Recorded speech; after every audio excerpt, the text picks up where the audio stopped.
हाय, last के video में हमने डिस्कस किया था कि इंडिया का टूरिज्म सेक्टर किस तरह के ट्रांसफॉर्मेशन से गुजर रहा है एंड गवर्नमेंट क्या इनिशिएटिव्स ले रही है अपने टूरिज्म सेक्टर को बूस्ट करने के लिए। जो मेजर पॉइंट्स इमर्ज हुए थे उसमें फर्स्ट यही था कि इस बार के बजट में 2400 करोड़ का आउटले अनाउंस किया गया है टूरिज्म सेक्टर के लिए, जो कि लास्ट बजट के कंपेरिजन में 45% ज्यादा है। उसके बाद G20 की प्रेसिडेंसी को भी हमने एज एन अपॉर्चुनिटी यूज किया, जिसका हिंट हमें फॉरेन हेड्स के साथ फॉर्मल पिक्चर्स की बैकग्राउंड में मिलता है एंड G20 के उस पार्ट से मिलता है जिसका वेन्यू श्रीनगर में था। नेक्स्ट पॉइंट यह है कि इंडिया के पास टूरिज्म की नीच कैटेगरीज भी हैं, जिसमें medical, wellness, spiritual and healing, religious, ecological and sustainable tourism आता है। इसमें से जो मेडिकल टूरिज्म है ये 21.1% के CAGR से ग्रो कर रहा है, वेयर एज जो सस्टेनेबल टूरिज्म है ये 19.3% के CAGR से ग्रो कर रहा है, जो कि अमेजिंग ग्रोथ है। इस सेक्टर में फ्यूचर प्रोजेक्शंस की बात करें तो ये हमारी GDP में 7.6% का कंट्रीब्यूशन कर सकता है एंड 6.3 करोड़ जॉब्स को सिक्योर कर सकता है बाय 2034। तो आज के वीडियो में हम टिकट एंड पैकेजेस, हॉस्पिटैलिटी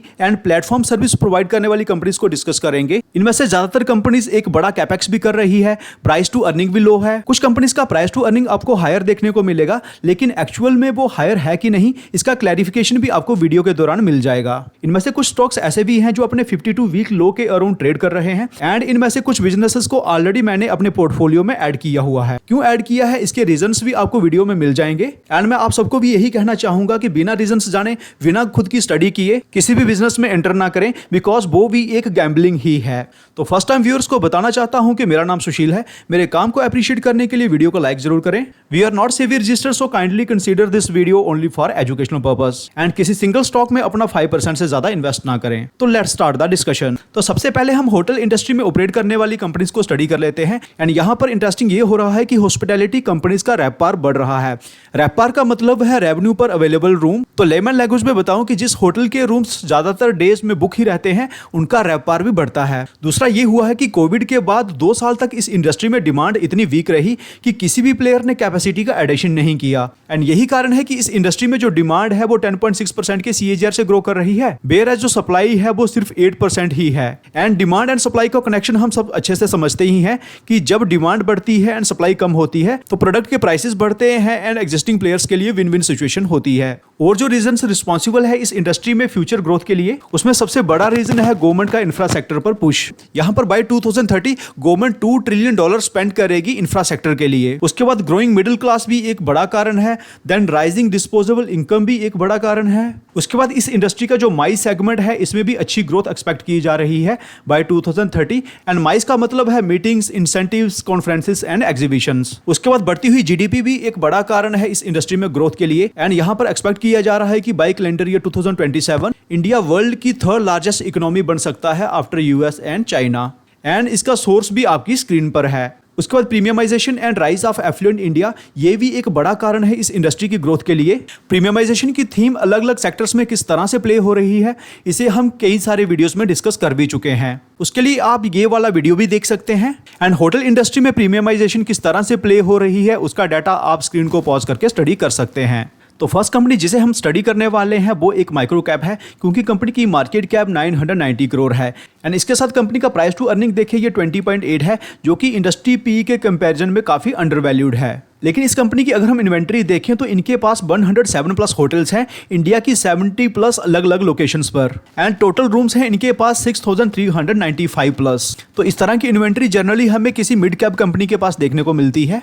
तो कंपनी का नाम है royal orchid hotels limited. But why this company? सबसे बड़ा कारण यह है कि 107 एग्जिस्टिंग होटल्स के बाद ये 24 प्लस होटल्स कंस्ट्रक्ट कर रहे हैं एंड इसी के साथ 1900 प्लस रूम्स ऐड हो जाएंगे, जो कि एग्जिस्टिंग कैपेसिटी के कंपैरिजन में 30% ज्यादा है एंड अपकमिंग होटल्स की डिटेल्स आप यहां पर स्टडी भी कर सकते हैं। तो इस तरह का कैपेसिटी एडिशन हमें लॉन्ग टर्म में रेवेन्यू ग्रोथ की विजिबिलिटी देता है। उसके बाद कंपनी की फ्यूचर गाइडेंस भी काफी डिसेंट सी है एंड इस फाइनेंशियल ईयर के लिए 370 से 300 करोड़ के रेवेन्यू के एस्टिमेट्स हैं एंड फाइनेंशियल 24 में जो कंपनी ने रेवेन्यू जनरेट की है वो की है 294 करोड़ की।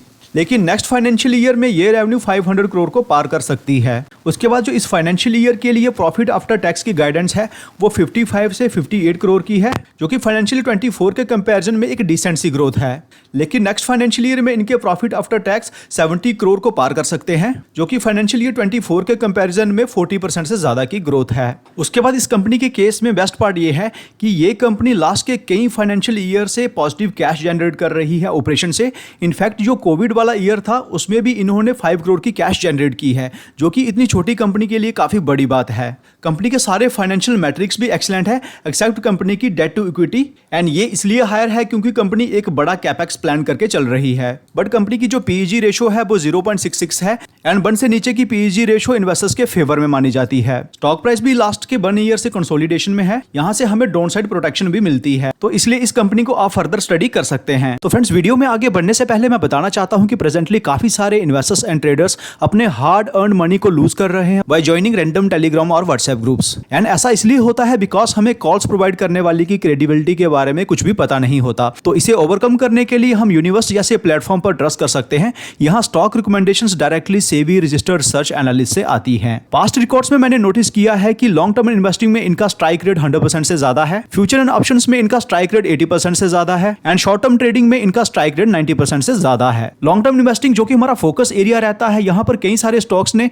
50%, 60% या 100% से ज्यादा रिटर्न्स भी दिए, एंड वो भी कुछ ही दिनों में। इवन कि यहाँ पर कॉल्स डायरेक्टली आपके व्हाट्सएप पर भी आ जाती हैं with entry and exit price. Plans भी काफी अफोर्डेबल हैं with pricing starts at 183 rupees per month. 75 to 80% discount आपको हमारे लिंक के थ्रू ही मिल जाएगा। फर्दर कूपन कोड सुशील 80 लगाने पर ये डिस्काउंट और भी बढ़ जाएगा। इनफैक्ट फर्स्ट 5 कॉल सबके लिए फ्री हैं। तो सेबी रजिस्टर्ड रिसर्च एनालिस्ट द्वारा डायरेक्ट स्टॉक आइडियाज के लिए I would definitely recommend Univest, and link description में है। तो नेक्स्ट कंपनी जिसे हम स्टडी करने वाले हैं उसने पूरी होटल इंडस्ट्री को बीट किया है in terms of occupancy rate, despite कि फर्स्ट क्वार्टर में इंडिया में इलेक्शंस भी थे। क्योंकि लास्ट क्वार्टर में अगर हम इंडस्ट्री का ऑक्यूपेंसी देखें तो वो रहा है 61%। इस इंडस्ट्री के जो लीडर कंपनी है इंडिया होटल्स लिमिटेड, उनका ऑक्यूपेंसी रहा है 70%, एंड इस कंपनी का जो ऑक्यूपेंसी रहा है वो रहा है 94%। वेरस इनकी जो प्रॉपर्टी नवी मुंबई एंड चेन्नई में है वहां पर ऑक्यूपेंसी 98% एंड 95% रहा। तो कंपनी का नाम APJ Surendra park hotels limited है, बट बाय दिस कंपनी। तो सबसे पहला कारण यही है कि आज इनके पास 33 होटल्स हैं जिसमें 2395 रूम्स हैं, and over the next 5 years ये 24 नए होटल्स ऐड करने वाले हैं जिससे 2450 रूम्स का एडिशन होगा, एंड ये एग्जिस्टिंग कैपेसिटी के कंपैरिजन में मोर देन 100% का एडिशन है। तो इस कैपेसिटी एडिशन से हमें अगले 5 सालों के लिए ग्रोथ विजिबिलिटी भी मिलती है। उसके बाद सिर्फ इसी फाइनेंशियल ईयर में ये 6 नए होटल्स ओपन करने वाले हैं with an addition of 215 rooms. And उसके बाद सबसे बड़ी बात यह है कि ये company upscale and upper mid scale segment में मार्केट लीडर पोजीशन होल्ड करती है, एंड हर सेक्टर के प्रीमियम सेगमेंट में ग्रोथ ज्यादा ही देखने को मिल रही है, जिसे हम कई सारे अलग अलग वीडियोस में डिस्कस कर भी चुके हैं। तो उसके बाद नेक्स्ट रीजन ये है कि ये कंपनी अपने फूड एंड बेवरेज सेगमेंट पर भी काफी फोकस कर रही है, एंड इस क्वार्टर में फूड एंड बेवरेज सेगमेंट ने 42% का कंट्रीब्यूशन किया है रेवेन्यू में, एंड इस सेगमेंट से जो ओवरऑल रेवेन्यू जनरेट हुई है वो हुई है 58 करोड़ की। तो फूड एंड बेवरेज सेगमेंट में फ्लरिश ब्रांड के नाम से ये अपने आउटलेट्स ओपन कर रहे हैं, एंड लास्ट के 7 इयर्स में इन्होंने अपने कैपेसिटी में 23% के CAGR से एडिशन किया है। एज ऑफ जुलाई 24 इनके जो टोटल आउटलेट्स हैं ये 86 पहुंच चुके हैं। इसी सितंबर में ही इन्हें अपने आउटलेट्स के नंबर्स को 100 तक ले जाना था, जिसका अपडेट ऑफ कोर्स हमें नेक्स्ट क्वार्टरली रिजल्ट्स में देखने को मिल जाएगा, एंड इस फाइनेंशियल ईयर के एंड तक ये अपने आउटलेट्स के नंबर्स को 120 पर ले जाएंगे। And over the next 5 years इनका प्लान है कि हर साल 40 to 50 नए आउटलेट्स ओपन करने हैं। उसके बाद ICRA ने इनकी क्रेडिट रेटिंग को भी 3 स्टेप्स अप कर दिया है, एंड प्रेजेंटली इनकी क्रेडिट रेटिंग A+ हो गई है, एंड वो इसलिए क्योंकि कंपनी ने अपने डेट को सिग्निफिकेंटली कम किया है, एंड उसका हिंट हमें कंपनी द्वारा पे किए जा रहे इंटरेस्ट से देखने को मिल रहा है, जो कि इस क्वार्टर में काफी कम हो गया है। फर्दर इस क्वार्टर में कंपनी ने नेगेटिव में नेट प्रॉफिट्स पोस्ट किए हैं, एंड इसके 2 कारण हैं। पहला कारण तो कंपनी द्वारा हायर टैक्स पे करना है, एंड दूसरा कारण ऑफ कोर्स इलेक्शंस ही हैं। टैक्स अगर इतना हायर पे नहीं किया होता तो कंपनी के नेट प्रॉफिट्स 12 करोड़ के अप्रॉक्स रह सकते थे, जिससे कंपनी की आज प्राइस टू अर्निंग जो 60.8 देखने को मिल रही है वो 50 के अराउंड होती, जो कि इंडस्ट्री पी के कंपैरिजन में फेयरली वैल्यूड होती। तो इस कंपनी का जिस तरह से कैपेक्स प्लान है उसके हिसाब से प्राइस टू अर्निंग बहुत ज्यादा हाई नहीं है। स्टॉक प्राइस भी अगर हम देखें तो 227 का हाई लगाने के बाद आज 167 के अराउंड ट्रेड कर रहा है। प्रेजेंटली ये बीरिश जोन में है, लेकिन कंपनी अगर अच्छे क्वार्टरली रिजल्ट्स पोस्ट करती है तो यहां पर एक बेस भी बन सकता है, इसलिए इस कंपनी को आप अपनी वॉच पर रख सकते हैं एंड फर्दर स्टडी कर सकते हैं। तो नेक्स्ट कंपनी जिसे हम स्टडी करने वाले हैं वो लग्जरी होटल स्पेस में काम करती है, जिनके पास प्रेजेंटली 31 होटल्स हैं with 4800 operating rooms and in 31 hotels में इनके पास 8 ग्लोबल होटल ब्रांड्स हैं। उसके बाद नेक्स्ट इंटरेस्टिंग ये है कि पूरे होटल स्पेस में कंपनीज का रैपार इंपैक्ट हुआ, लेकिन इस कंपनी के केस में 13% की ग्रोथ देखी गई ईयर ऑन ईयर बेसिस पर। तो कंपनी का नाम सेमी होटल्स लिमिटेड है एंड ये एक टर्न अराउंड स्टोरी है एंड बेस्ट पार्ट इसके इस कंपनी के टर्न अराउंड को हम 2 क्वार्टर पहले ही एस्टिमेट कर पाए थे एंड टर्न अराउंड होने से पहले हमने इस कंपनी को कई बार कवर भी किया। But why this company? तो पहला कारण यह है कि आईसीआर ने इनकी क्रेडिट रेटिंग को भी अपग्रेड किया है एंड वो इसलिए क्योंकि कंपनी अपने नेट डेट को लगातार कम कर पा रही है। मैनेजमेंट ने जो आईपीओ लाया था उसका एक बड़ा कारण भी यही था कि अपने नेट डेट को कम करना है। उसके बाद Q3 फाइनेंशियल ईयर 25 में ये 302 नए रूम्स ऐड कर रहे हैं, यहां से इन्हें एनुअली 30 करोड़ के अराउंड रेवेन्यू जनरेट हो सकती है। नेक्स्ट रीजन यह है कि इन्होंने हाल ही में ACIC के एसेट्स को टेक ओवर किया है, जिनके पास 6 होटल्स थे एंड ये कंपनी की रेवेन्यू में अच्छा कंट्रीब्यूशन कर सकते हैं। उसको मैनेजमेंट की गाइडेंस है कि आने वाले कई सालों तक वो अपनी इन्वेंट्री को 10 to 15% के CAGR से बढ़ाते रहेंगे। उसके बाद रेवेन्यू कंपैरिजन करें तो इस ट्रेलिंग 12 मंथ्स में इस कंपनी ने 1017 करोड़ की रेवेन्यू जनरेट की है, जो कि लेमन ट्री होटल से अगर हम कंपेयर करें तो उसके आसपास ही है। लेकिन लेमन ट्री की मार्केट कैप आज 9660 करोड़ है एंड इन्हें जो प्राइस टू अर्निंग मिल रहा है वो मिल रहा है 66.7। तो कंपनी इसी तरह से अगर अपने डेट को कम करती है तो इससे कंपनी की प्रॉफिटेबिलिटी बढ़ेगी, जिससे फर्दर कंपनी का प्राइस टू अर्निंग नीचे आएगा। तो स्टॉक प्राइस भी लास्ट के 6 मंथ से कंसोलिडेशन में ही है एंड 52 वीक लो के अराउंड ही है। फर्दर होटल स्टॉक्स की कंपनीज में इस बार अच्छे क्वार्टरली रिजल्ट्स आने के एस्टिमेट्स भी हैं एंड अगर ऐसा होता है तो यहाँ पर स्टॉक एक अच्छा बेस बनाकर ऊपर भी निकल सकता है। एक चीज और जो मैं आपके नोटिस में लाना चाहता हूँ वो है कंपनी के कैश फ्लोज एंड यहां पर हम देख सकते हैं कि ऑपरेशन से कंपनी के पास लगातार अच्छे कैश भी जनरेट हो रहे हैं, डिस्पाइट की कंपनी एक लॉस मेकिंग कंपनी थी।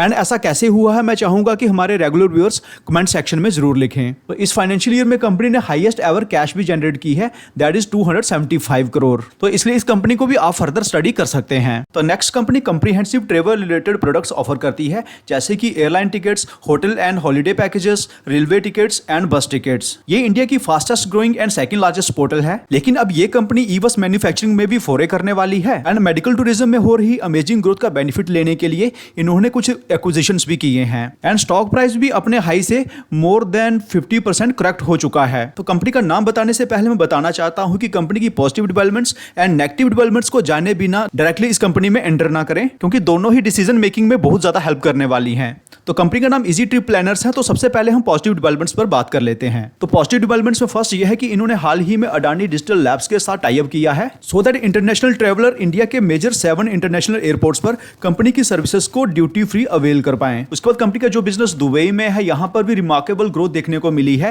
एंड इस बार क्वार्टरली रिजल्ट्स में ईयर ऑन ईयर बेसिस पर 139.2% की ग्रोथ देखने को मिली है, जो कि अमेजिंग ग्रोथ है। उसके बाद ये अपनी ऑफलाइन प्रेजेंस को बढ़ाने पर भी काफी फोकस कर रहे हैं।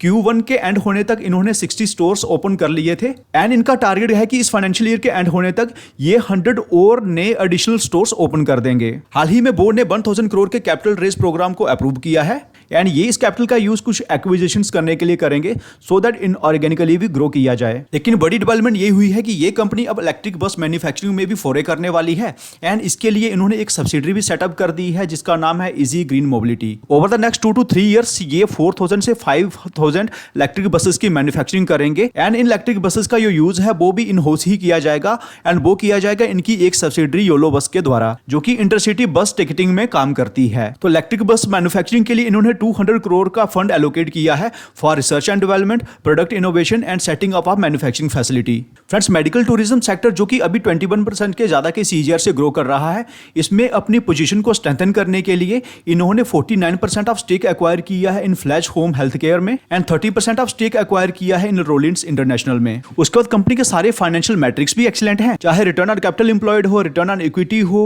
डेट टू इक्विटी हो, ऑपरेटिंग प्रॉफिट मार्जिन हो एंड इसी के साथ इनका प्राइस टू अर्निंग भी 30.9 है, जो कि इंडस्ट्री पी के कंपैरिजन में काफी अंडरवैल्यूड है एंड मोर ओवर कंपनी ने इस फाइनेंशियल ईयर में ऑपरेशन से 114 करोड़ के कैश भी जनरेट किए हैं। फ्रेंड्स, नेगेटिव डेवलपमेंट की बात करूं तो अगर आप यहां पर देखें तो स्टॉक प्राइस में एक शार्प सेल अप हुआ है एंड वो इसलिए क्योंकि इनके एक प्रमोटर जो कि निशांत पिटी है, ऐसी न्यूज है कि ये अपना 8.5% स्टेक सेल करने वाले हैं। इस टेक को खरीद कौन रहा है, पर्पस क्या है, इन सबको जानना भी काफी ज्यादा जरूरी रहेगा। एंड इसका अपडेट भी हमें या तो किसी न किसी न्यूज में या फिर शेयर होल्डिंग के रिलीज होने पर पता चल जाएगा। इसलिए सब कुछ अच्छा होने के बावजूद भी इस कंपनी को अभी हमें अपनी वॉच पर रखना चाहिए। तो नेक्स्ट कंपनी आज के वीडियो की इकलौती ऐसी कंपनी है जिसकी वैल्यूएशन थोड़ी हायर साइड पर है, लेकिन ये ग्लोबल आउटबाउंड ट्रेवल स्पेस में मार्केट लीडर है। एंड ये company online travel platform provide करती है ट्रेवल एजेंट्स को एंड टूर ऑपरेटर्स को। एंड ये कंपनी खुद में एक मोनोपोली होल्ड करती है। उसके बाद इस क्वार्टर में एवरेज मंथली ट्रांजैक्शंस पर 24% की ग्रोथ हुई है ईयर ऑन ईयर बेसिस पर। एंड मैं यहाँ पर Q1 की बात कर रहा हूँ। फर्दर इनके इंटरनेशनल बिजनेस में भी रोबस्ट ग्रोथ देखने को मिली है,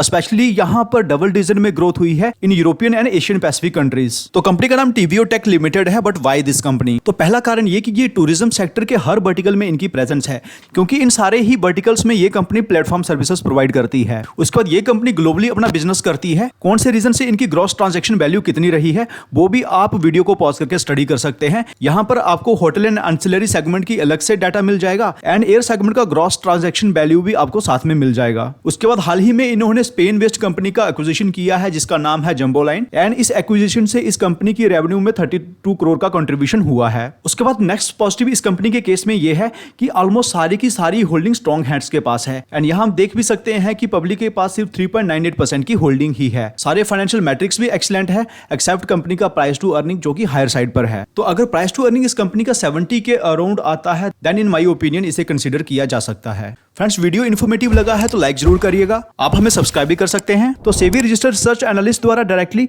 इन्वेस्टिंग एंड ट्रेडिंग कॉल्स के लिए आप यूनिवेस्ट को कंसीडर कर सकते हैं। 75 to 80% डिस्काउंट के लिए आप हमारे लिंक को यूज कर सकते हैं एंड फर्दर डिस्काउंट के लिए आप कूपन कोड सुशील80 को यूज कर सकते हैं। Investments in securities markets are subject to market risks. Read all the related documents carefully before investing.